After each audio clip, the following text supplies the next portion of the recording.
This room is literally like 20 degrees. It's so cold in here. Okay. Hi everyone, I'm Cassie. Welcome to my channel, and today I'm here to do the Goodreads monthly recommendation. This month's theme is historical fiction, which is my favorite theme. So I had to, go through all my books, like, I don't know, the 20 or 30 historical fiction books that I have, and pick my top 5, so this video doesn't last forever. And so that is what I'm going to show you today. And starting with number 5, which is The Shroud of the Archbishop. I read this from my medieval history class, my first semester at Wittenberg.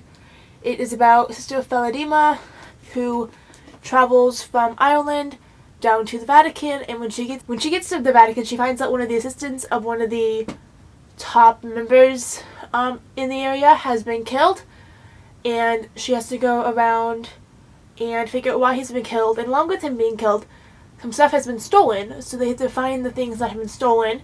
So it's a really good historical novel, along with having a little bit of mystery to it, and it's really good. I think some of my friends went on to read more of the series, but I only read this one for class. And then number 2 is actually just one of my favorite books. It's Memoirs of a Geisha. I have read this book I've only read it twice.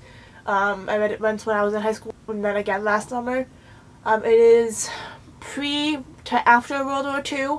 It's the story of a girl whose parents died, and she is separated from her older sister and sent to live in a geisha house where she is trained, goes to school, geisha practice, and then to her becoming one of the top geishas in her area of Tokyo, and then to her becoming a geisha in America. It is so beautifully written. I know there's a lot of controversy about how much of this book is fake or how much of this book is too much information from the geisha world, but I still find that it's just a beautifully written book no matter what, and the main character, the young girl, is actually really relatable, so that is really nice. My third favorite historical fiction book is actually a brand new one, My Lady Jane. This book is basically everything you want in a novel. It's got a little bit of romance, but it's not too overly done.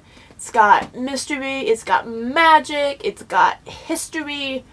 It is so beautiful. It's about Lady Jane Grey, who actually does, real person.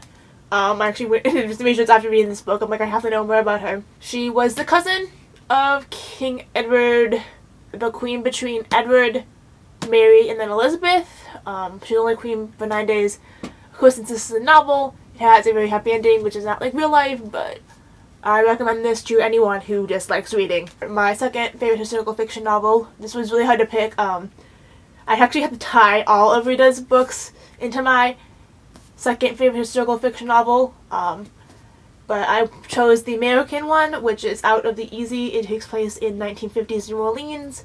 It is about a girl who wants to go to college, but because of familiar circumstances, she's kind of having problems getting to college, where she can go to college, how she can afford college, and then she gets a chance to go to college, but then her family is like, we don't want you to go, and there's a bit of mystery to it. I would recommend this one to people who like American historical fiction more than anything else, because that's basically what this is. There's not much more to it.